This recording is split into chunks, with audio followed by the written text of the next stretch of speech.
Korku endişe hepsini bırak geride. Hisset kalbini dinle, gözlerini kapat. Esin rüzgar şimşekler çaksın kime ne. Ellerim oldukça yanında, sıcacık koynunda. Uyu dertlerini unut, bırakırsınlar rüzgarla. Ninniler söylerim sana.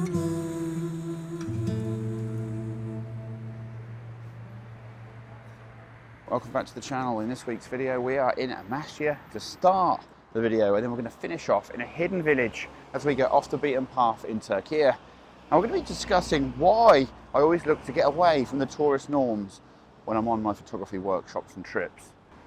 As you just saw in the intro, it's a beautiful town sitting on the edge of this river all the way along. It's very difficult to photograph, and that's what we're going to be doing this morning as we wait for the sun to rise and hit the peaks behind me. We're going to follow it up in the second half of the video as we go to a small village in the middle of nowhere with a beautiful hammam and a mosque also residing within it. So this is actually a new city for me. I've never been here before, and it's really beautiful. It's actually pretty cool. We came here last night, and my idea originally was to photograph this at Blue Hour, all lit up, looking beautiful. It did look beautiful, but a bit gimmicky, a bit too many LEDs, a bit too much lighting. And we actually preferred as a group actually this end because it's less lit up, it's more authentic, more original. And you've got a little bit of autumn hue up there, but what you can't get in from this viewpoint, which is what I wanted, is the historical stuff. At the end you've got the crypts, the castle, and more in shots. And as the lights go off this morning, maybe I can then capture some images. So I'm going to move from here, once I've captured this shot, and move down the space, looking to try and really try to frame up a couple of other cityscapes to complement this one. Reflections though are amazing, and they were last night too. It's a little bit more windy this morning, so it's a little bit ripply on top of the water. It was more difficult to cruise the drone across it, but actually it's looking fantastic and the lights are off and it's great. So I'm going to try and grab one more shot. I'm actually using my 24mm tilt shift and an extender to make it 35mm. Now you don't need that focal length. You probably actually need a 24-70, and I don't have one, so that's a bit of an annoyance for me. I'm probably going to invest in one next year, because on these kind of trips now where I'm doing more cityscape stuff, it would be really beneficial. What I've also done is been cropping to check out what it would look like cropped in the back of the camera, so doing a 1.6 crop, so 35 is turning more like 50, 60mm, that kind of range, and this then looks fantastic, so that's actually what I've been trying to do. Looks great, the little peaks. There's just two little peaks in there. I'll show you the back of camera so you get an idea of what we're looking at.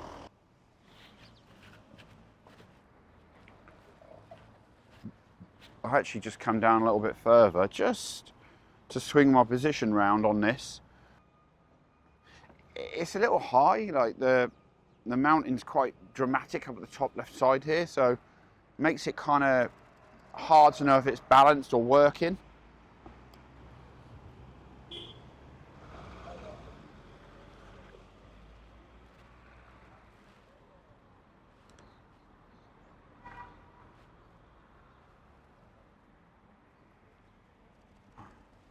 So walking a bit further down, try and check out some other vantage points.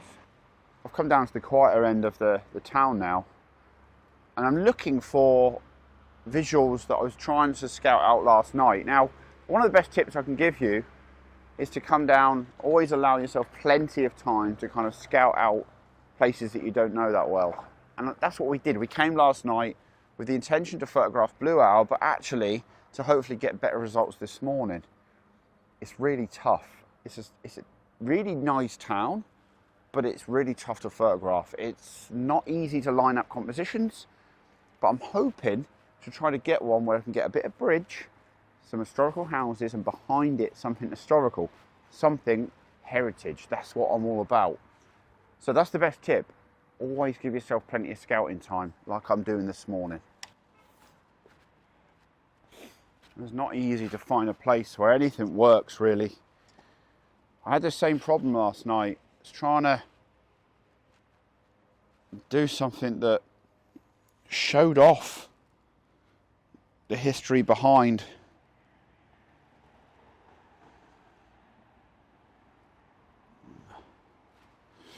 I'm going to have to go up into this. I don't really want to step into this rose bush area. I want to try to step over here. I'm going to put my tripod in this position. It's going to be much better.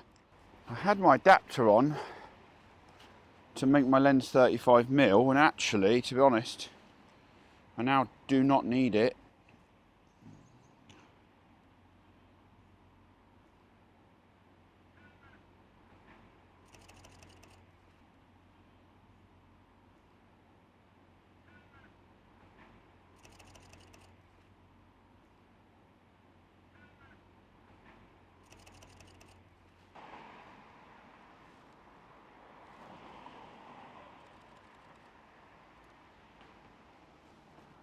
Even this morning is quite a challenge. This bit's quite nice. I've got the boat, some colour. There is a lot of signs from the hotels and so on, but there's a clock tower at the far end. And the light and the reflections is really nice this morning.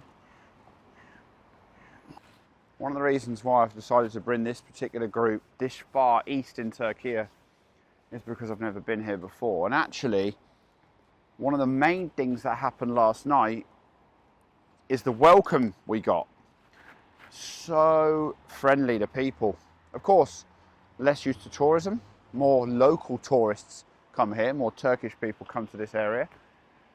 And for that reason, that meant that the welcome we got was much more, open. When you come to places that are unknown or have less kind of hits, especially from a photography point of view, people go out of their way to help you, and that's really important. There's another reason why I look to go to off the beaten path places as well. And we're going to talk about that when I get to the village later on today. Now, one of the positives about this particular view as well is that you can get the castle ruin at the back there in the framing. So I'm going to try and move a little bit further along, just behind me, and get a little bit more of that with the castle above, because that's what I wanted last night, actually.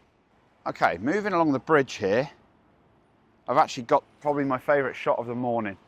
Now, the only thing that's kind of spoiling it a little bit is there's cars on the bridge in the distance. So all I've got to do is time it well, and hopefully we get rid of them. Now, I wanted this shot last night. It would have looked quite nice, but the lights along here are blue, green, red, orange. It's a little bit much. But this morning, you've got the castle top left-hand corner, the houses along this middle section, and in the distance, this little clock tower, like I said. Working really, really well. Autumn colours as well. Reflections are great. It's quite calm. And it's looking fantastic. 24mm now. I took off the adapter. It's here in my pocket.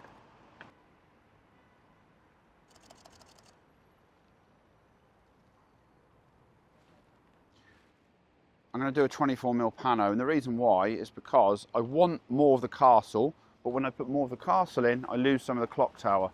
So I'm actually just going to make a huge pano right across the scene, so I've got the choice.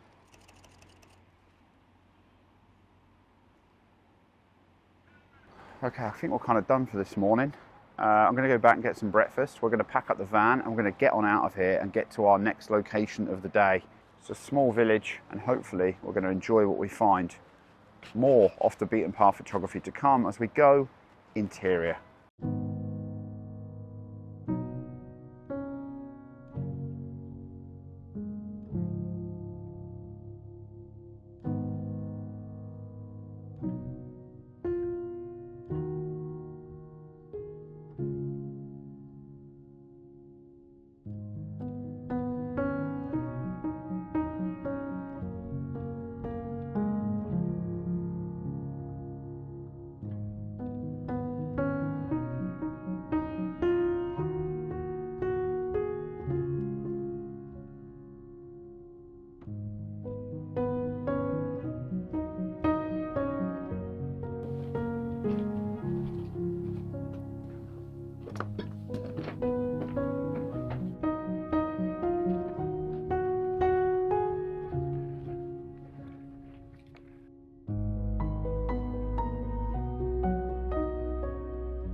Turkish hammam, or Ottoman bathhouse, was never just about washing.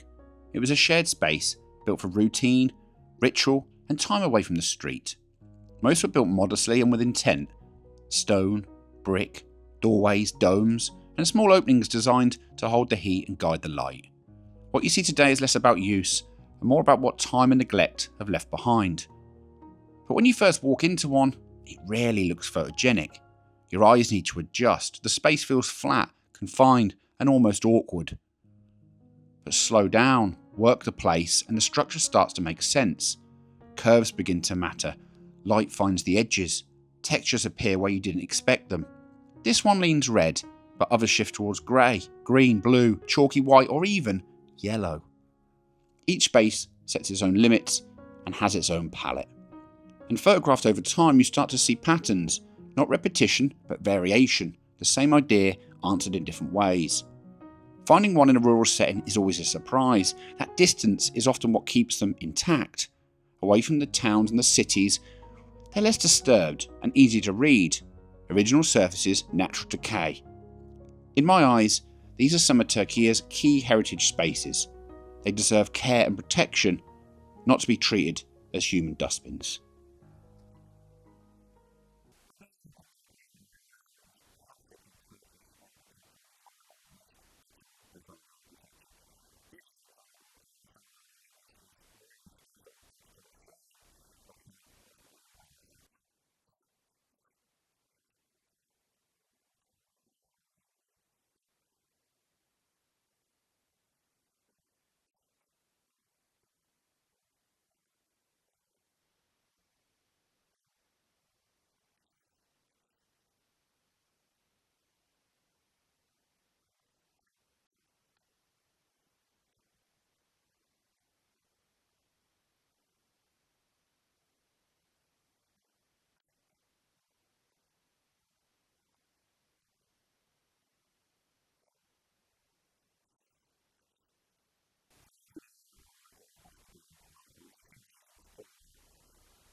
A lot of my work now sits away from the obvious places. The locations I care about take more effort to reach, maybe, but that effort buys you something. It buys you space, calm, time to work with your tripod, time to think about your frame, time to be just with your camera, away from the noise, away from being rushed, and I think that's why it's worth it. You'll find a link below to my book, FABRICA. There's just 30 copies left, and it's a great way to support the channel.